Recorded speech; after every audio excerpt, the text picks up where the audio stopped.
Ça faisait longtemps que j'avais pas vu un film aussi puissant. Elle est vieille, grosse, dégueulasse. Oh, les gens vont adorer ça. Bonjour les amis, bienvenue sur la chaîne, j'espère que vous allez bien. Aujourd'hui, on va parler du film The Substance. Franchement, petite claque. Je vous avoue, avec Demi Moore, Margaret Qualley, qu'on a vu récemment dans Pauvre créature ou Once Upon a Time in Hollywood, et Dennis Quaid qu'on présente plus avec Demi Moore également. Alors je pense que là, pour le coup, Demi Moore, c'est son rôle le plus marquant. C'est vraiment, elle joue super bien la comédie. C'est un truc de barjo. J'ai pris une petite claque. Ça faisait longtemps que il n'y avait pas un film comme ça aussi puissant qui me prend du début à la fin. Le film dure 2h20, vous voyez pas le temps passer. Alors, ça sera sans spoiler, je vous dirai juste que la fin m'a peut-être un peu déçu. Ça part un peu en cacahuète à la fin, ça part dans tous les sens. Mais alors, le pitch du film, c'est juste génial. Je vais pas trop vous en parler pour pas vous spoiler, mais en fait, c'est l'histoire de Demi Moore qui a 50 ans, qui passe à la télé pour faire du stretching, là, le sport à domicile où voilà, elle vous entraîne en faisant des squats, en faisant des trucs comme ça derrière votre télé. Donc c'est une star de sa jeunesse. Elle est adulée par tout le monde. Elle a son étoile à Hollywood. Voilà, tout le monde est à fond derrière elle. Et puis les années passent, elle vieillit et elle doit être remplacée. Donc concrètement, Dennis Quaid qui joue le rôle un peu du mec patriarcat vraiment dégueulasse. Alors vraiment, il y a un peu de côté wokisme dans le film, et c'est pas exacerbé. Ça passe plutôt bien, puisqu'on est vraiment sur le côté dénonciation du patriarcat, un peu à la Barbie, mais c'est plus léger quand même, ça passe beaucoup mieux, avec Dennis Quaid et tous ces grands investisseurs blancs, moustachus, qui sont là, qui regardent les femmes comme des objets. Et donc, cette femme, Demi Moore, donc qui arrive sur la fin de sa carrière, va être un peu jetée aux oubliettes, et elle va tout de suite être contactée par une agence qui lui permet, ils lui disent, si vous le souhaitez, on peut vous fournir un produit, la substance ça s'appelle, qui, quand elle se l'injecte, va pouvoir, je vous dis pas sous quelles conditions et de quelle façon, va pouvoir avoir une deuxième jeunesse et pouvoir vivre un peu sa meilleure vie. Mais il y a des contraintes, c'est-à-dire que chaque semaine, elle doit revenir à son état normal, on va dire. Donc, une semaine jeune, une semaine à 50 ans, elle doit faire ça, elle ne doit surtout pas déroger à cette règle-là, sinon il peut y avoir vraiment un risque énorme, quelque chose de catastrophique qui peut se produire, et je vous en dis pas plus, parce qu'il faut absolument que vous voyiez ce film. Déjà, la prestation de Demi Moore est complètement dingue, la réalisatrice, alors j'ai plus son nom en tête, mais la réalisatrice a fait un travail complètement fou sur l'image. La précision de l'image est chirurgicale. Franchement, il y a des plans de caméra, des gros plans sur les visages, sur des fleurs, sur une mouche à un moment donné, dans un verre comme ça. Mais dans la vache, la définition de l'image, j'étais sur mon écran de ciné, tranquillement, avec ma femme, on a regardé ça. Mais bon Dieu, c'était d'une précision de fou, quoi. Franchement. Le 4K, je sais même pas si c'est pas du 8K, j'en sais rien, mais franchement l'image, elle était complètement dingue. Le son environnant autour, pareil, il y a un travail sur le son qui est bien fait. Donc vraiment des plans de caméra comme ça, des gros plans, des espèces de plans comme quand vous avez une espèce de webcam et que ça fait un peu le fish eye, on appelle ça. Un petit peu arrondi comme ça, les gros plans sur les personnages, mais vraiment d'un détail mais ultra précis. Et ouais, j'ai été impressionné par certains plans de caméra, des top shots hyper bien foutus. Margaret Qualley qui joue ultra bien la comédie aussi. Alors le film est hyper sexualisé. Pour le coup, c'est vraiment montrer la femme dans son côté très sexuel. Alors on voit, alors là c'est clair que ne pas regarder avec des enfants d'un jeune âge, on va dire, parce qu'on voit la poitrine des femmes, les fesses en gros plan, on les voit sous la douche, on voit le début de leur pubis, etc.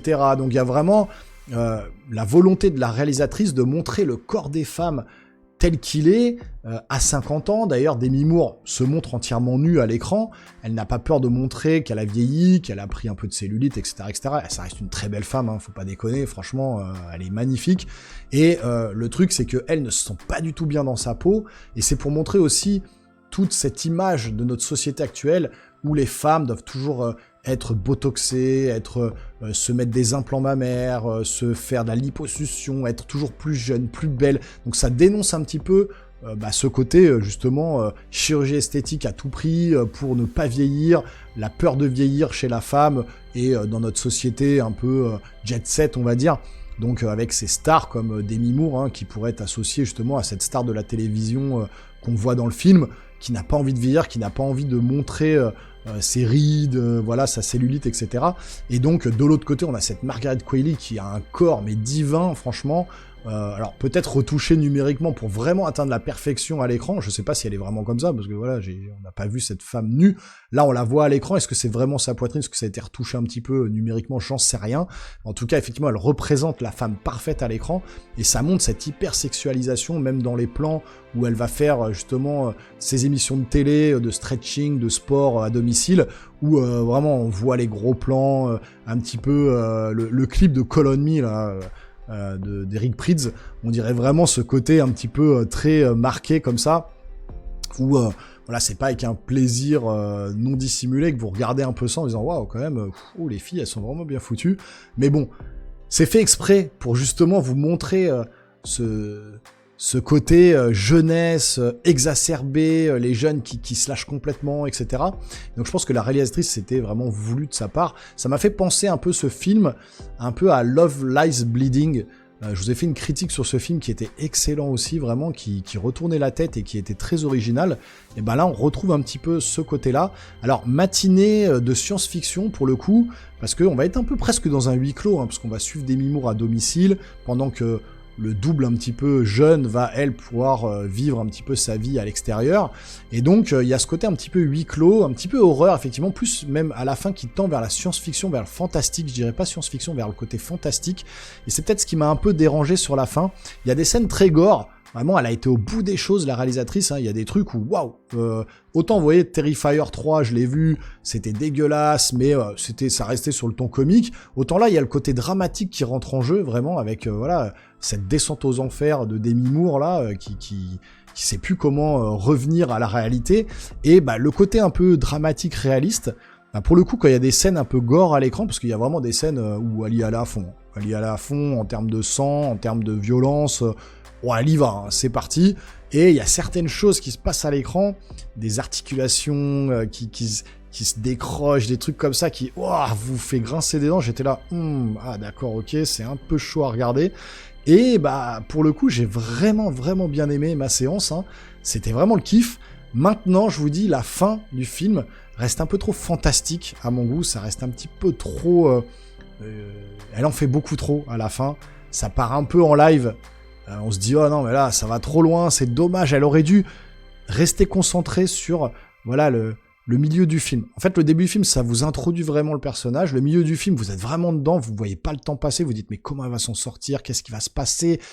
Qu'est-ce qui va se passer à ce moment-là? Il y a une chose précise qui est faite, vous dites, non, mais si elle fait ça, ça va pas marcher, comment elle va s'en sortir? Et effectivement, vers la fin du film, mais c'est que les 10-15 dernières minutes sur les 2h20, c'est là que ça part en couille. Ça part dans tous les sens. Et là, on se dit, ah non, dommage, ça gâche peut-être un petit peu ce qu'elle a voulu montrer. Ça va un peu trop loin pour moi. En tout cas, encore une fois, c'est subjectif, c'est ce que je pense moi. Je pense que ça a été un petit peu trop loin. Du coup, elle aurait dû rester peut-être plus sommaire comme ça, plus simple, on va dire, sur la fin de son film. Ça aurait été peut-être plus marquant que... je peux pas vous dire, parce que sinon ça va vous spoiler, mais voilà, la fin, elle est bizarre. Voilà, c'est le côté bizarre de la fin qui m'a dérangé. Donc franchement, c'est quand même un film très puissant, très marqué sur voilà beaucoup de messages de notre société actuelle, sur l'hypersexualisation, comme je vous ai dit, sur la peur de vieillir, sur le rejet de la femme quand elle vieillit, sur le patriarcat, bon voilà, c'est ça. Ça mélange beaucoup de messages, mais d'une belle manière, c'est bien fait, donc franchement chapeau, j'ai vraiment kiffé ce film The Substance. Donc vous me direz vous en commentaire ce que vous avez pensé de ce film. Normalement il sort le 6 novembre dans les salles françaises, mais comme je vous ai dit, vous pouvez le trouver assez facilement justement sur le net. D'ailleurs, je vous ai fait les films à voir au mois de novembre, ce film en fait partie, donc n'hésitez pas à aller voir cette vidéo. Si vous voulez me soutenir, vous pouvez vous abonner à la chaîne, activer la petite cloche et lâcher un gros pouce en l'air.